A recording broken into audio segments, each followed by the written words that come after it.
dames en heren. Good, ladies and gentlemen. A lot of people do not believe that human rights will ever be respected in the world. They have lost the ideal of a better world and believe things will never change. But what we are trying to explain is that this belief is not justified. As it happens, we will have all the possibilities within us to arrange this world according to the most ethical guidelines. We are capable of doing this. Everyone has the capacities to respect the human rights. The fact that this is not yet the case is not because man is bad, but because he is ignorant. He is unaware of the possibilities in his consciousness. He lacks an adequate vision on life and lacks the trust, the higher nature of himself. As it happens, man is not only capable of respecting the human rights, but he can also live them. For there is a difference between the two. Respecting human rights means that you still need rules to remind you how you must behave and what you should observe. These rules can be found in the commandments and prohibitions of the different religions. You can also find these rules in the Universal Declaration of Human Rights, and often also in a constitution of a country you live in. There's nothing wrong with this. Indeed, we would like to see much more people would live according to these rules. But it would be even better if we would also live those human rights, by which we mean that your whole being is an expression of the awareness that you and the other are in a sense one, and that it's therefore self-evident that you acknowledge as equal and will never do something to harm their happiness. Therefore, if you observe the human rights,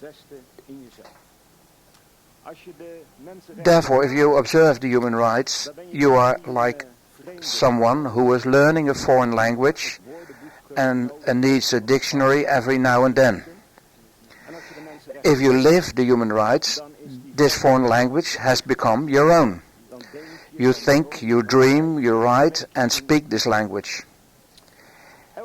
Every person is capable of living the human rights. And this is not a belief, it's not a vague sentimental promise. Every person can come to a more or less clear image of unity. Everyone can, on their own level of consciousness, experience unity and learn to know the principles that exist because of that unity. Yesterday, we shared with you the fundamental propositions of boundlessness, cyclicity, and the fundamental equality of all beings. And from these three fundamental propositions, these hypotheses, emerges 7 laws who are therefore not different from these propositions, but they emerge from them. And 2 of them we shared with you yesterday, the teaching of reincarnation or regeneration, karma, or teaching of cause and effect. And today the others will be discussed with you. But more than we will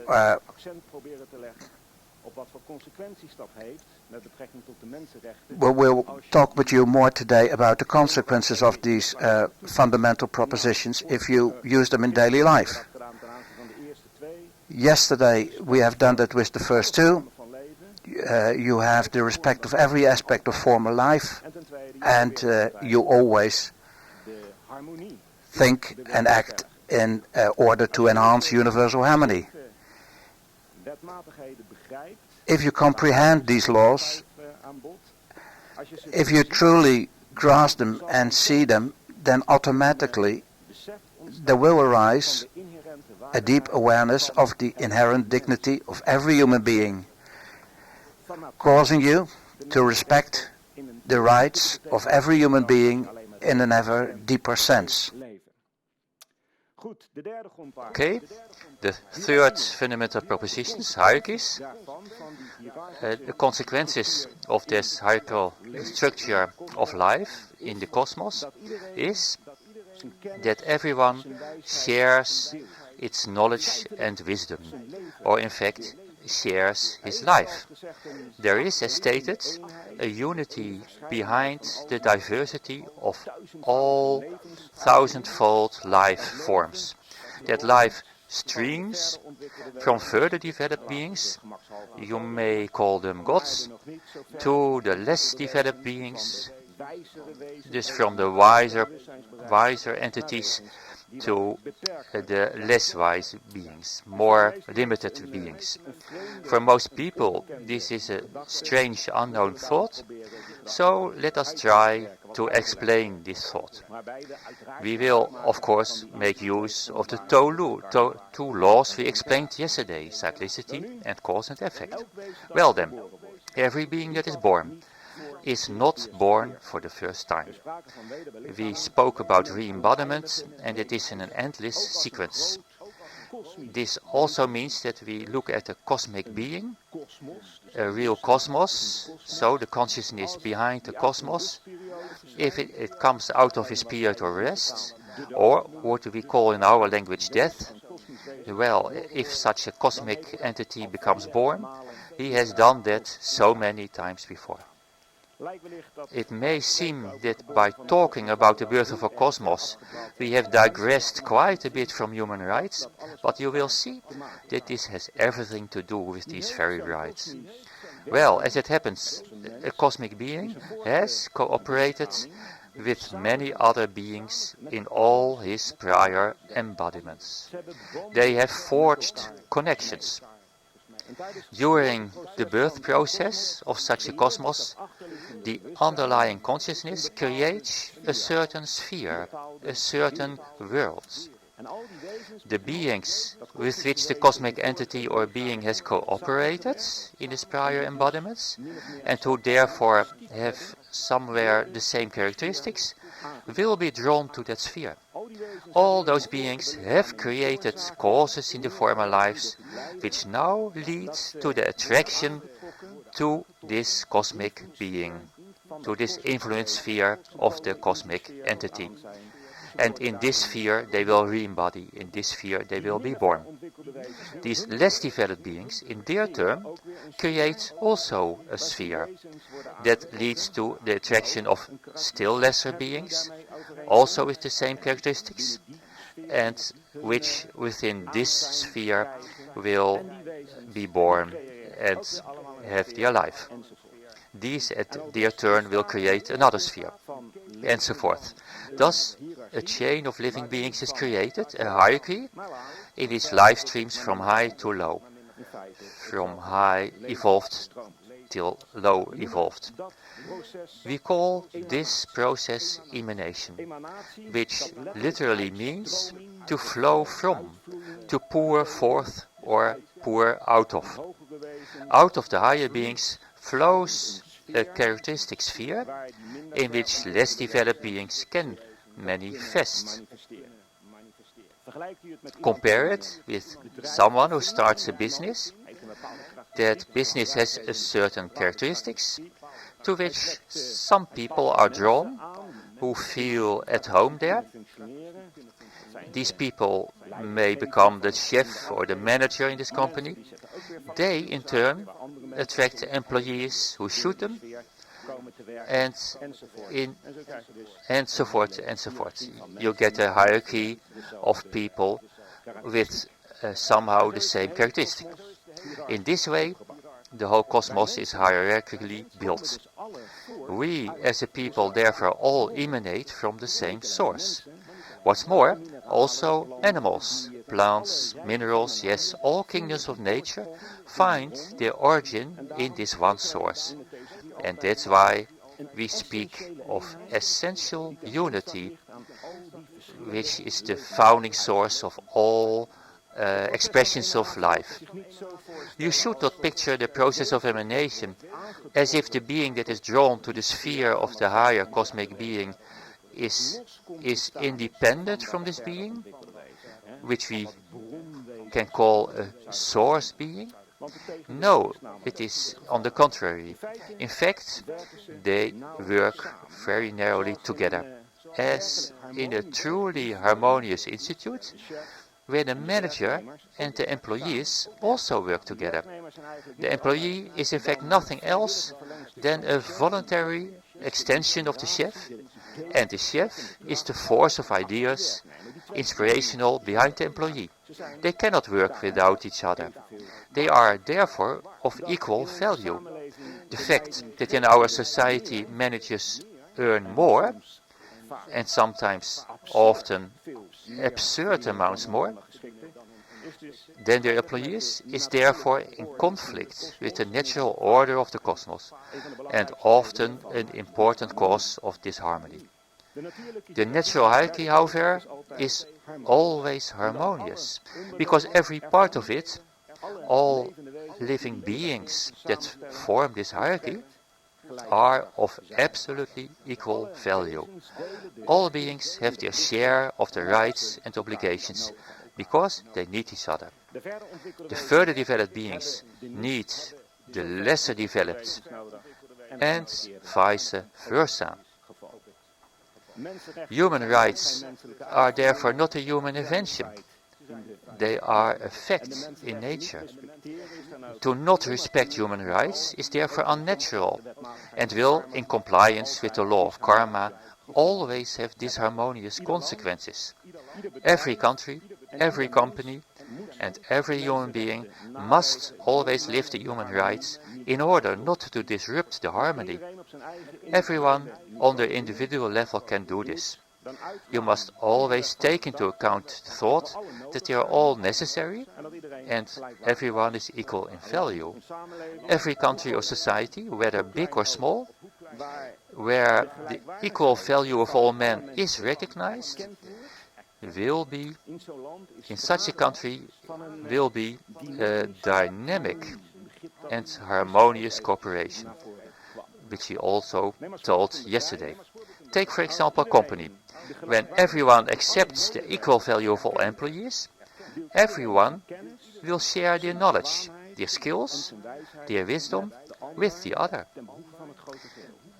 For the whole part, the chef uses information, his knowledge, his insights for the good of the whole. He shares thus what he knows.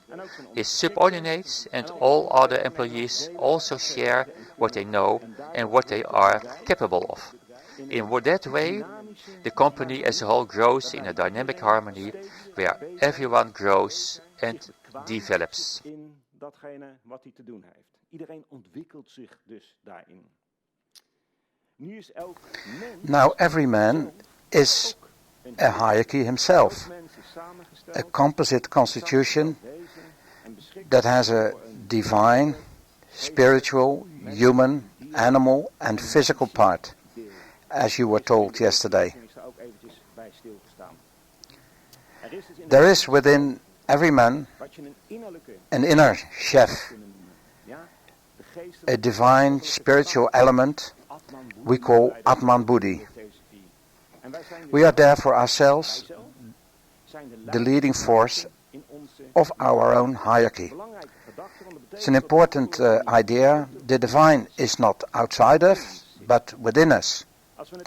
When we look the first article of the Universal Declaration of Human Rights, when it speaks of the inherent human dignity, we can substantiate this easily with these teachings. The human dignity lies in the fact that we ourselves are a hierarchy and therefore within ourselves have divine understanding and compassionate forces, indeed, we are these forces. Most people live in their personal consciousness. That is to say that they focus on the external side of the world and hold that for the reality. We have to open ourselves to the divine forces within ourselves. We have to tune ourselves on the influences from the higher parts of ourselves. We will later give you some clues how to do this.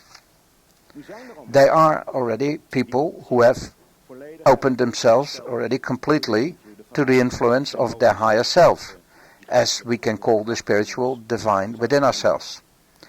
These are the natural leaders and teachers of humanity. These are the people who can speak and teach with authority. And with authority I mean that they have become what they teach. When a carpenter explains you how to build a house, he does not gain his authority with the theoretical knowledge he learned at school, but on the fact that he already built lots of houses successfully.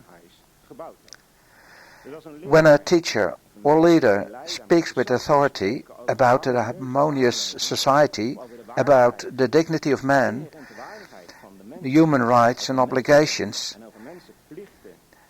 that is not because he has only a theoretical or semi-conscious knowledge of the higher parts of his consciousness. No, he has become these higher parts and knows what he is talking about in saying that all men derive from the same source and therefore are in fact part of each other. To have authority is therefore very different from having power. With power, there's always a lot of window dressing, external means. A teacher who keeps his class in order and puts his student to work by punishing restless students or threats them to do so, uses power. The president who constrains the people through police, laws and punishment does not have the authority of a natural leader. You may wonder perhaps where these natural leaders are. You probably do not know them. Still, they are there, we think, but as long as their authority is not seen and recognized, they are powerless. You see, a specialist, for example, an electromechanic, can give directions on how to install a socket, but when the layperson is not paying attention or thinks they know better, then the specialist is powerless and can only hope that not too much damage is done by the person. There are specialists also in the areas of spiritual matters, just government, complying or living of human rights. These masters or adepts really exist, but we have to accept their authority. That means that we have to tune ourselves to their mental sphere. We have to develop characteristics in ourselves which are tuned in with them. If we don't, they cannot help us. We have to go to them. And we can do this by firstly awaken the master within ourselves and listen to our inner voice. We first have to develop some of this wisdom within ourselves before we can see and accept the guidance of the natural leaders. So why don't we do that, you may ask yourself. Well, the next law, the law of self-becoming, or svabhava, as we say that in Sanskrit, gives us the answer to that question. We are who we are because we made ourselves this way. We always become ourselves. And if in the past we did not or hardly evoke the inner aspects of our consciousness, then it's logical that we now do not have these powers. It's very simple. If you do not try to be wiser today than tomorrow, after a good night's sleep, you will no more see any new connections as you did today.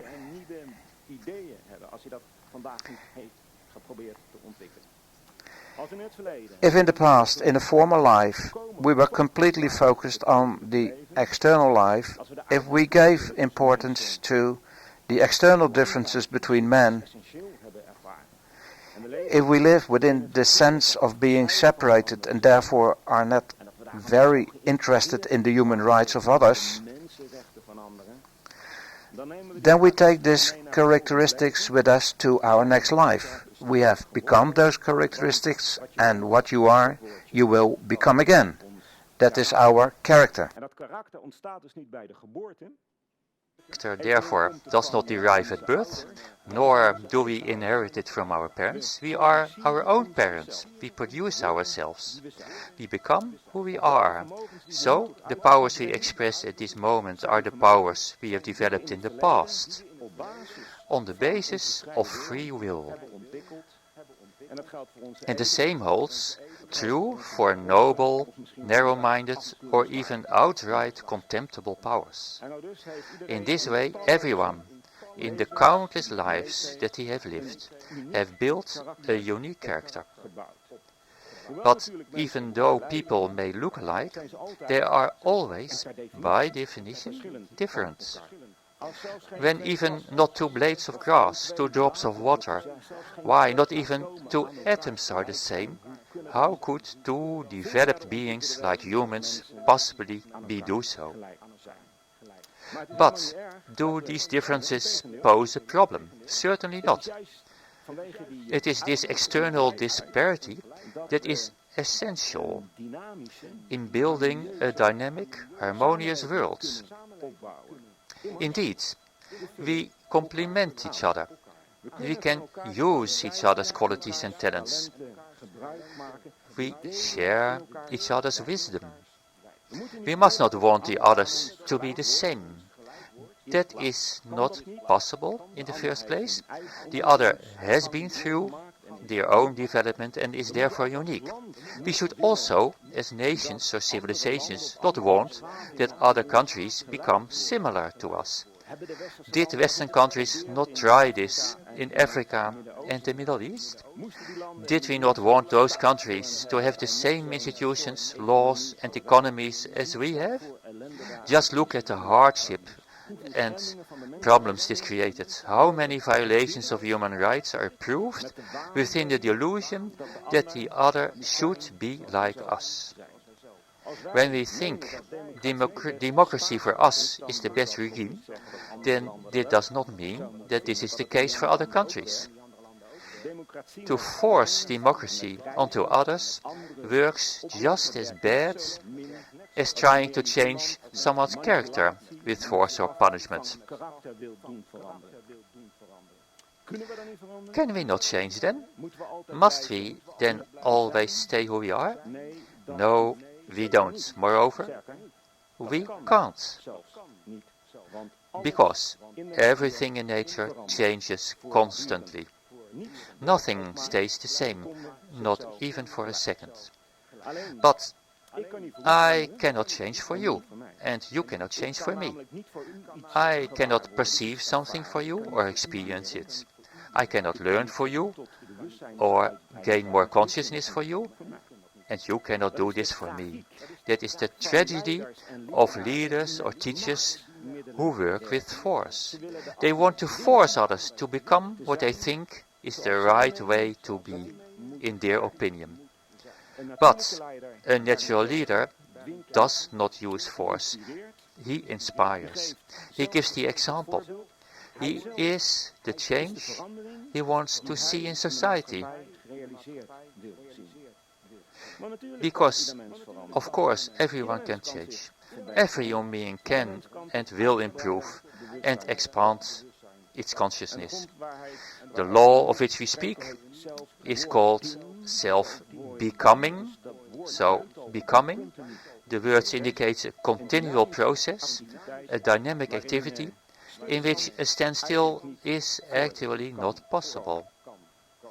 For every new experience is a new lesson, with which we become something different than we were. We change constantly and thankfully. We are not further than we are now, because we did not develop our more noble powers. But we do have these powers, but they are still dormant in our consciousness for a big deal. There is therefore no reason for despair or hopelessness. A toddler who cannot make the math education of his 14-year-old sibling need not despair. If he goes through the primary school, he will have developed himself in a way that he will be able to do it. It may be difficult for us to compare ourselves to a toddler, that we, in other words, do not know much, did not develop much, but one has to face the fact of one's own imperfection and restrictions, if one wants to expand their consciousness. He who wants to grow must see first that he is still small. At the same time, this acknowledgement gives a certain amount of hope and inspiration. If we look at the imperfection and disharmony in our world, with its cruel wars, its outflow of refugees, its inequality and severe violation of our human rights, then all of this does not derive from an inherent badness of man. The situation has arisen from his ignorance. Lack of knowledge about who we really are. Also ignorance about the possibilities that lay within ourselves. And also ignorance about how we can develop these noble powers. But what is especially crippling is that we think we are not able to improve the world. Every man, every country has, to be it latent, the wisdom and power to live to human rights. The acknowledgement that every man has those powers gives us a big responsibility. If you think you are not capable to do something, you will not try to do it. If, on the other hand, you know that you can, you owe it to yourself to develop this capacity. It is for that reason we always link human rights to human duties. We can only live human rights if we, as men, take the responsibility to do our duties towards others. We cannot stand idle aside, complaining and whining, while we watch the world burn. We cannot demand our rights if we forsake our obligations towards others. The fifth law especially serves us as a wake-up call. There is such a thing as progressive evolution. We shall have to develop or activate our inherent qualities. And because we are human beings and have a free will, we must not do this by following the road of the least resistance, once bitten, twice shy. And unfortunately that happens a lot when the war has ended. Then we understand that it better not had to be started. We could have thought about that in advance. We could have thought about the effects.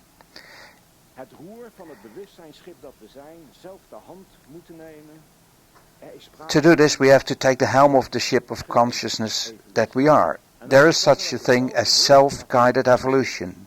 That means that we self-consciously have to choose to evolve those noble aspects of our consciousness. We don't let circumstances decide. We make our own plan and deliberately improve our character. If we have learned to recognize the laws of the hierarchical structure of the cosmos and man as a child of this universe, then it's our responsibility to actually develop the more noble aspects. The question then, of course, is how? And the answer is actually quite simple. It is so obvious that people fail to see it. They expect that you can only grow spiritually by means of a complicated ritual, an expensive course, complex meditation techniques, or a long-term psychological investigation. But what in fact is necessary is that we can picture ourselves the change we want to see for ourselves. We have to use our imagination. We have to create a picture of the noble, the divine within us. What does a man look like if he lives human rights? How does he think? How does he act? What would society look like if people would live by these principles? What is the ideal world? Building this image is the first step. And everybody can do this. And of course the image will not be perfect immediately. It is like seeing a painting for the first time. You have to get used to it. And if you have pictured this image for yourself, imperfect as it is, you will then have to purify your thinking of all thoughts and ideas that do not fit to this ideal image. In fact, you get rid of all those elements that do not belong in a spiritual, harmonious world. This is an intensive process which requires perseverance, because thoughts are resilient little buggers. They will not be set aside. But if you persevere, in the end, there will be no place in all your thoughts, your entire being, for feelings of separations and the connected feelings of aversion, resentment, and even hatred towards other people.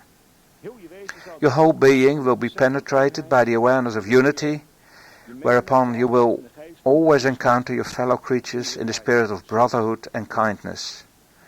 Each of us is capable to do so. The power lies within you and me and every human being. You will not have to follow anybody for this. You will not have to take orders, follow commandments, or heed prohibitions from others. You will not have to disconnect your critical powers. On the contrary, you create your own impersonal ideal image, and you will constantly improve it, sharpen it, and to the degree this image lives in your thoughts. You will become this image, you will become this change you want so much. What changes will take place when we activate this creative power, which is within everybody, and create our ideal image? What will then our society look like? It is very inspiring if you try to imagine this, if you create an image of this. But we can give you some clues now. Our leaders will not be the persons who flatter the people the most,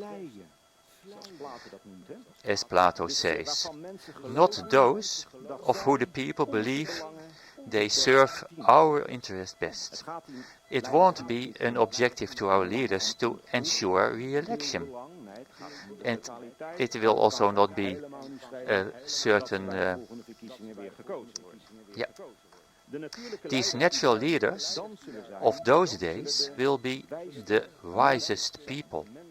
They have the vastest insights in the laws of nature and the inseparable bonds between all beings. These leaders will not have power as such, but they will have authority. And because the citizens have already woken up something spiritually within themselves, this authority is also recognized. The common recognition of the authority of the leader does not mean that all men are the same. Everyone has a unique character, and that is also respected. The individuality, the special competences and talents of all men will be valued. There will be so no pressure whatsoever to try and convert people. Everyone respects each other's truth, knowing that every man with his or her unique character is necessary. We do not have to make concessions to our own truth. That doesn't mean that we must hold on dogmatically to what we once saw as the truth. On the contrary, there is constant growth. But we do not have to embrace a certain idea, which we see as untrue or elusive, just because others, maybe even the majority of men, see this as reality. In other words, everyone's free will is respected, so long as no one tries to eliminate the free will of others. The country is also sovereign. It does not have to get rid of its vision just because other countries think differently. Sovereignty is the free will of the country, and here also applies the thought that it is to be respected, unless it is employed against the interests of other countries. National interests exist no more, because every form of separation is gone. All of us bring our unique character to serve the whole. This also means we enable everyone to apply their talents, because nobody can be missed. There is no more unemployment, for instance. Furthermore, everybody gets the opportunity to develop themselves according to their own level, spiritually, mentally, and physically. Also, the wisdom, knowledge, and material goods are divided and shared according to individual needs. And contrary to what is common in our present society, leaders will have less need for material goods. They, the natural leaders, have after all spiritually orientated and develop themselves above all, and know that happiness never depends on material goods, and are thus not focused on these. In this manner, we have developed a society in which every individual grows in consciousness, and while growing, is ever better equipped to make a contribution of a higher quality. So, now we can have 3 consequences added to the 2 we already showed yesterday. It is the law of I.S.I.S. That means that you share your wisdom. Self-wording, it means you express your own faculty and talents. And evolution, one grows in consciousness, knowledge and faculties. And now Herman. All right, ladies and gentlemen, opportunity for you to pose some questions to Barend before we go into the workshops. This seems like very much idealism. This is not very practical way of looking at things. That if you still are in your low aspect and not your higher levels, you are looking at things which are very unrealistic. It's like the same what Jehovah's are doing. It's not very pragmatic. If you look at self-realization, you will not. So manas is your restriction, because you cannot imagine the situation as it should be. So I can imagine I will be Max Verstappen, but I will never realize that. But if you are not imagining it, you will never reach that situation. If you know how it should be, look, the brains of Einstein I cannot imagine.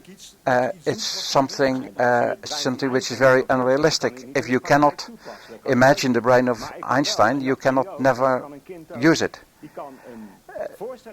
You can make an imagination how the world should be and how man should be, and your picture perhaps is more clear than mine, and perhaps you have a more noble picture than I have, but you can and I can do it, and everyone can do it. Oh, please listen to me. Okay. So the excuse, the apology, if it's such a high picture. That's why I'm not doing it. If somebody else is not doing it, why should I do it? To take an example, build a picture how you should live together with your neighbors in a positive way. Well, the difficulty is, if you have experiences, this is very naive what you are doing. Look, yeah.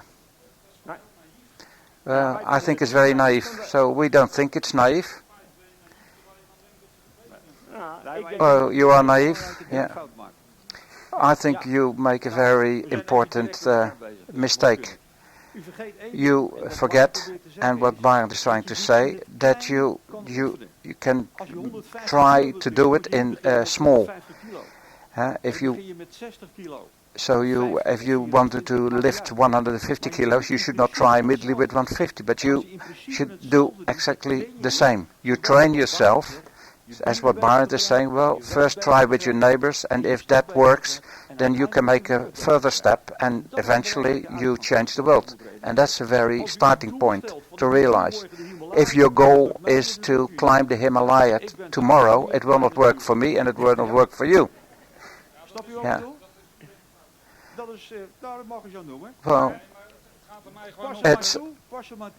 Well, the gentleman does not agree. I am saying I'm very practical idealist, and we are very practical, Herman says.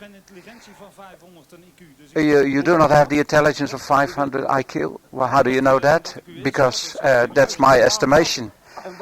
Why do you make that estimation wrong? Because you do not have the capacity to recognize that. Well, we now stop. We give the floor to somebody else. Yeah. Good morning, everyone. This morning I already heard measure.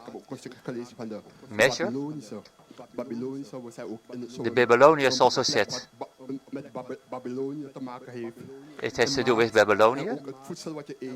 It has also to do with the food that you eat. And the slower you do everything in life, you can live longer. It is something which I read about measure. To keep measure. Also with the breathing, balance. Each day I must start to find balance and to...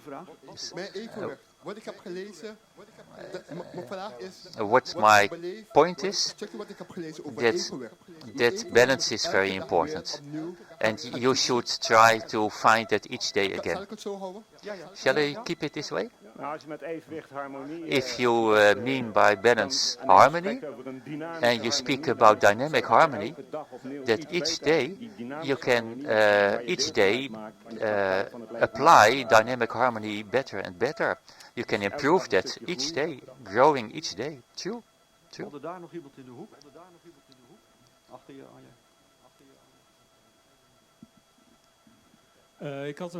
I had a question about the remark about sovereignty of countries, that should not be a nationalism, but that sovereignty and also the idea of a country in the sense of a governmental sense, a country, that should in fact not be necessary in your ideal image.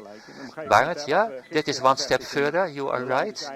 We said yesterday that a country is a clustering of people of the same characteristic, but there may be become a point that we become so universal that we still have different characteristics, but we will not draw boundaries into governmental countries. So you make a larger step. So when you look to the refugees now, the streams of refugees, that at the moment already those boundaries doesn't mean so much. But Barend, yeah, I said it because as we as country, we should not need to say that when other country does something, we should do the same. For instance, when other country does something which is not equal, a kind of tax, then we should do it too. No, we have our own free will as country, our own conscience, and we should decide according to our best ethical ideas as independent country and not only show the other countries. Zeker, ja, zeker. En dat is ook zeker de bedoeling. And that's exactly what we're talking about. So we now start with our workshops.